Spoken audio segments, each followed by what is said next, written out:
This is Democracy in Lockdown, a weekly virtual conversation on the latest news about the coronavirus crisis and what it means for our democracy. This podcast is presented by Unlock Democracy. We campaign for a better democracy and a new written constitution built and owned by the people.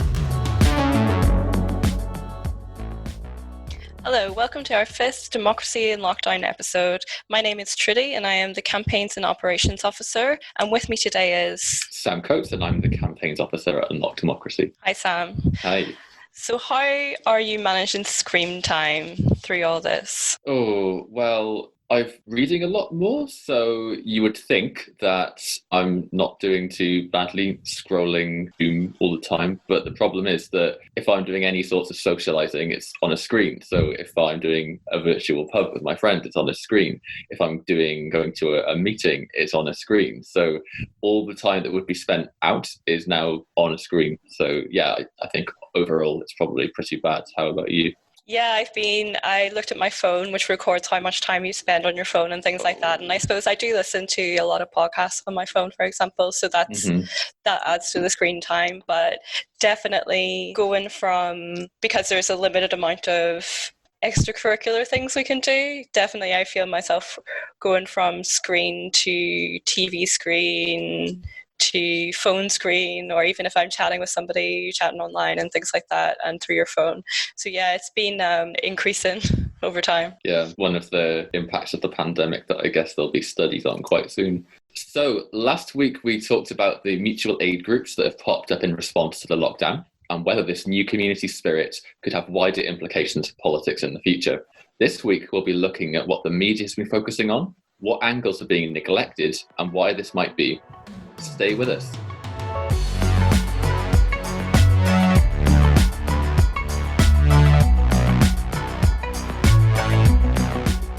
So today in the news we see the beginning of the UK-US trade negotiations with Trade Secretary Liz Truss and US Trade Representative Robert Lighthizer. These are the first round of negotiations that will last for approximately 2 weeks and will involve around 100 negotiators on each side. The government has said that it is committed to a transparent approach and will publish the summary once it is finished. The NHS launches a new tracking and tracing app on the Isle of Wight. There's a worry about uptake, and the government has not provided the source code, the data and hosting details, the security policy, or the reporting tools that it will be using. So there are some problems still to be ironed out with that. The government has also published heavily redacted SAGE documents from the run-up to lockdown. And in a round of broadcast interviews, Keir Starmer branded the government's draft guidance on social distancing at work pretty vague and called for real enforcement and a common set of standards to help reassure people that lifting the lockdown would be safe. Doctors, campaign groups, academics and MPs have also raised a concern about a power grab after it emerged on Monday that Serco was in pole position to win a deal to supply 15,000 call handlers for the government's tracking and tracing operation. So thanks for that, Trudy. And it's very interesting that we're talking about the media this week and the way it's been reporting the pandemic on what gets covered and what doesn't. So it's almost impossible to count the number of ways in which the virus is affecting society. The real-time public health and political response is just the tip of the iceberg.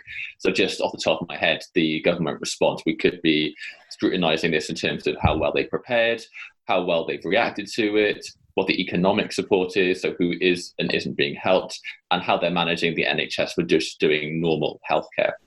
And then there's also the treatment and experience of people who's very much outside the mainstream of society. So refugees, the homelessness, women at risk from domestic abuse under lockdown.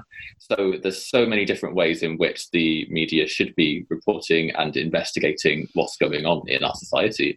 And what's astonishing to me is that the public health response has forced perhaps the first artificial shutdown of the world economy in modern history. Yet the impact of that, affecting far more people than the virus itself, are just a tiny fraction of the media attention compared with, say, testing, PPE, SAGE, and government-level discussions. The government has been slowly and in an unwieldy way been unveiling economic support packages after announcing the lockdown, and it took longer to announce measures for the self-employed, which many say are still inadequate. There's a need for massive expansion of the social safety nets at unprecedented speed. yet this hasn't got the same attention as things like testing and PPE. So what we're going to be exploring today is some of the stories that haven't been reported so far. So I spoke to someone who works on the front line with homeless people and rough sleepers in particular to talk about what it's like being a frontline worker in a sector like that at the moment, but also how the homeless community is faring under the lockdown. And it's very similar to the situation in care homes, where if one person contracts it because of the lack of distance between people, it could quickly make its way through a shelter or a hostel and really devastate the population. But this is actually mostly quite a positive story, because we're often told that these really intractable problems like homelessness can't be solved. And of course, that's been shown to not be the case in the pandemic situation, where money was just made available so that all rough sleepers could be put into hotels. And what my contact is saying is that it's been really successful, that some of the most persistent rough sleepers in their city have been housed and they're having a good time, and they've got 3 hot meals a day, they've got access to Wi-Fi, and they've never been faring better, basically. And a really key thing that they mention is that the current provision usually for rough sleepers is that it's only night accommodation, that you get in at 8 in the evening, you're thrown out at 8 in the morning, and that's partly to save on staff costs for the third sector organisations that are running these services, and that during the day people go into town, they congregate in large numbers, a lot of them will end up drinking or doing drugs to get through the day. Now that people are comfortable in an ensuite room, people are not seeing the need to do that. Another interesting point that they made was that in some of these hostels, there are 3 people in a room usually, and that this can cause conflict for a number of reasons. A big one being maybe some people are not drug users, others are, and people get upset by being in the same room as someone that is injecting, for example. Now, those hostels have now been changed to 1 person per room, and people being put in hotels and B&Bs otherwise. So the overall positive part of this is that what was presented as a really intractable, difficult problem that will always be with us is really not, and can be solved when there's political will. And out of 130 odd people that historically were sleeping rough in this area, only 1 of them has come out of their accommodation because of a dispute over a pet. But this person had a more worrying story to tell when it came to how staff were being treated in the organisation and in homeless services more generally. So before the provision was made to get people into hotels and into B&Bs, people were having to work on the streets and provide the services as they usually were, but it was a really big struggle to get basic PPE like gloves and masks that was eventually provided. They've also talked about how the union has not been very helpful, unfortunately, and that they're making promises but are saying they'll informally solve this with government personnel rather than supporting them to take industrial action if that's what's needed to keep the workers safe. They also made the point that because there's a lot of working class people and people from low income backgrounds working at the organisation, a lot of them are carers too, and that is making them very worried about their exposure to the virus in their workplace, that the office they work in is not practicing social distancing, and there's no way of doing that. That hasn't been solved. And there's also concern that the unions are not really stepping up at a time of pandemic when they really need to be supporting their members to stay alive, if nothing else. So we've had there a really inspiring in some ways in terms of what we thought was an intractable problem being solved almost overnight. And we're also hearing some worrying stories about how workers are being treated under the pandemic. So if you have more stories or experiences you'd like to share with us, either if you're a key worker, you know someone who's a key worker, or it's just an experience that is not being highlighted in the media, next week we'll be talking about more of these stories and collecting as many as we can. I'm really happy to talk to you anonymously if possible.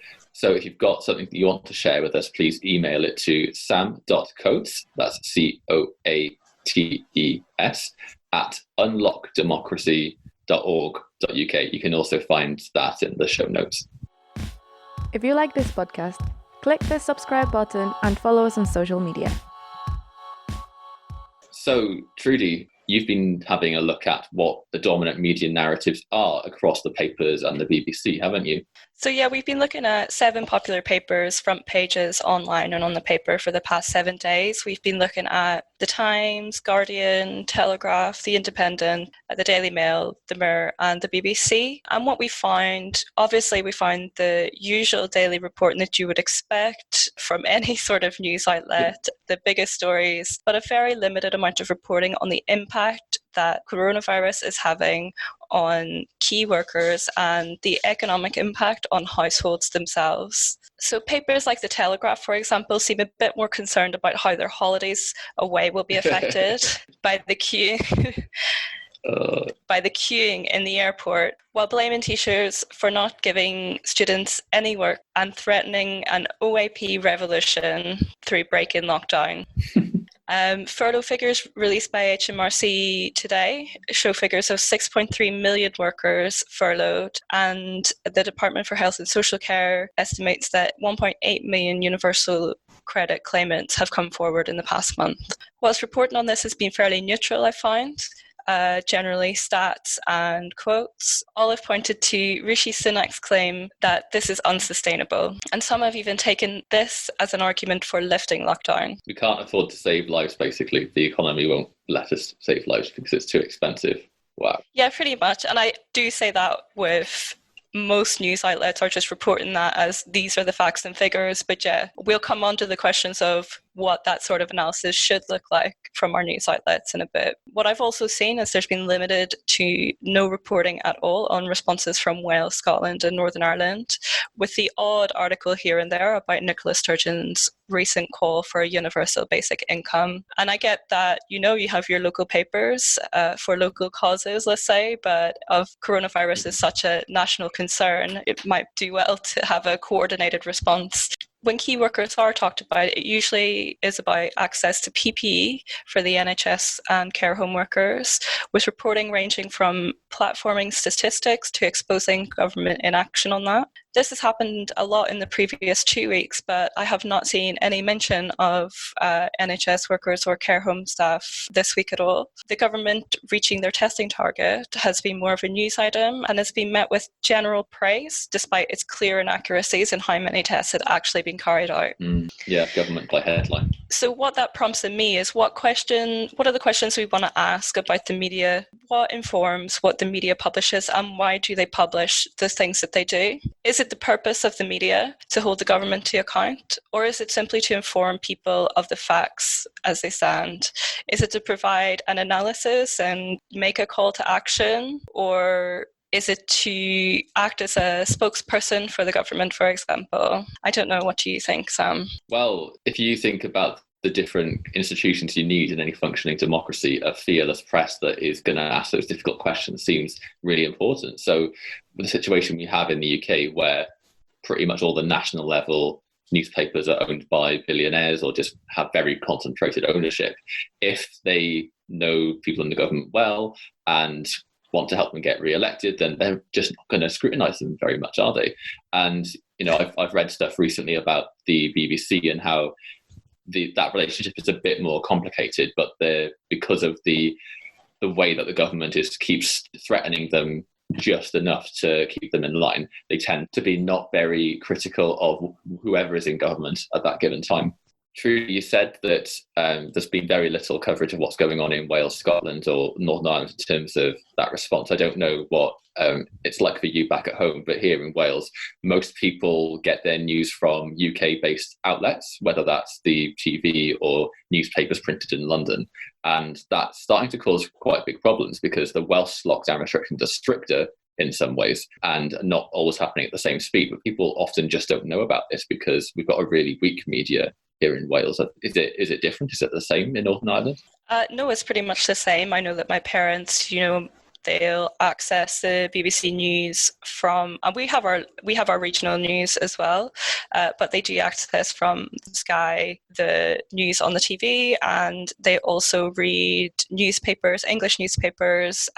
Even if we do have local newspapers, they're not very strong, so they tend to have a habit of buying like UK-wide newspapers, and for sure the kind of media attention, especially that Northern Ireland gets on some of them, is very limited and often quite negative.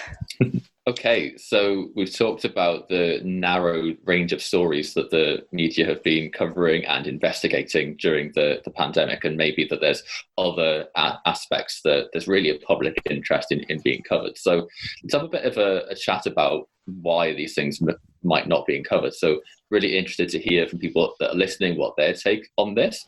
But one thing I think we need to give some thought to is what the interests of the mainstream media are. So some of them, as we've said, are very close to people in the government. They are reliant on their access to ministers in order to get exclusives.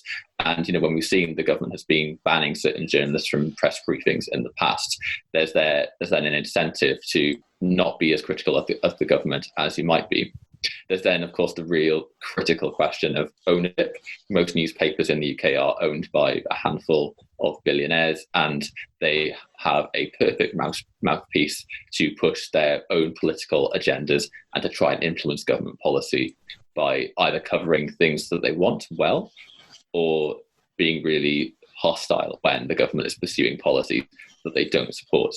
And whilst we're talking about the ownership of the media, there's obviously a profit incentive. So most outlets are going to investigate stories where they think that there's traffic in it or sales in it rather than what's in the public interest. So that's why I guess we're seeing lots of kind of middle class stories about what life is like under lockdown, about people that are really not suffering that much rather than looking at what's going on in a more structural way. Yeah, I do see a lot of talking about how the future is in homeworking, and which completely goes over the head of anybody who is currently working and who is not in lockdown or working from home right now. Their jobs will continue to be frontline. Their jobs will continue to be like person-to-person contact. Like, I see the future as having more home working in it, but I think it only directly affects a certain type of person in society. Absolutely. I've read something recently that says that as much as half of the workforce is actually still going to work as normal. So that's a lot more than just key critical workers. That's people that are being forced to go into work by their bosses, and the government's not doing much to restrict that. And I think a lot of the really critical public interest stories have been left to quite comparatively small outlets like our friends at Open Democracy that have broken stories on how call centres are forcing people to come into work and are not providing any way to help people physically distance from their co-workers. But there's a lack of actual legislation to protect workers during the pandemic. That's different to Wales and Scotland, for example, where there is some legislation on that. And of course, breaking the story that the government was using faulty tests that were only giving people the actual correct result 75% of the time. So we've touched a little bit on this, but I think there's also something about the social makeup of the media. So we've got a bit of this upper middle class ivory tower where people in the media know people in politics, and that kind of encourages a pally relationship where people are not asking these difficult questions, particularly on behalf of social groups that they may not know.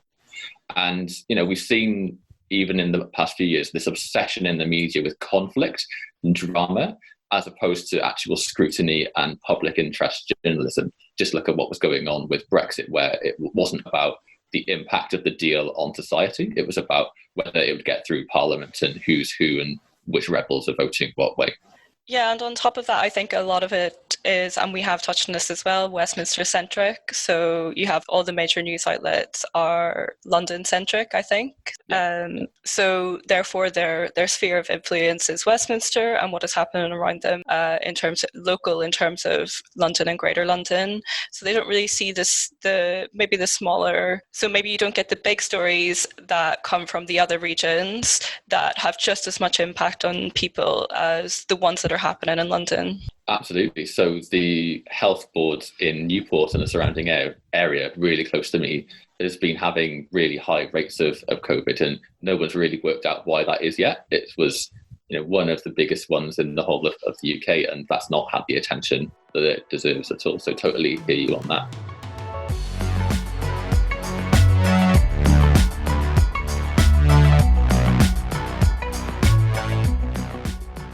What conclusions can we draw out from this? We certainly want to hear from you if you're listening about what your take on this is. But one thing I think we need to work towards, if we're going to have a better media in terms of holding the government to account, is more diverse representation of voices. So who is represented in the media, who's working in the media is really important. And I finished a book recently called Steal Everything You Can by Natalie Ola, who has written about how the media used to portray working class voices and more diverse voices relatively well in the noughties, but since the crisis, it's only reflecting middle class life and is actually neglecting certain stories, but also just not representing people's own lives back to millions and millions of people.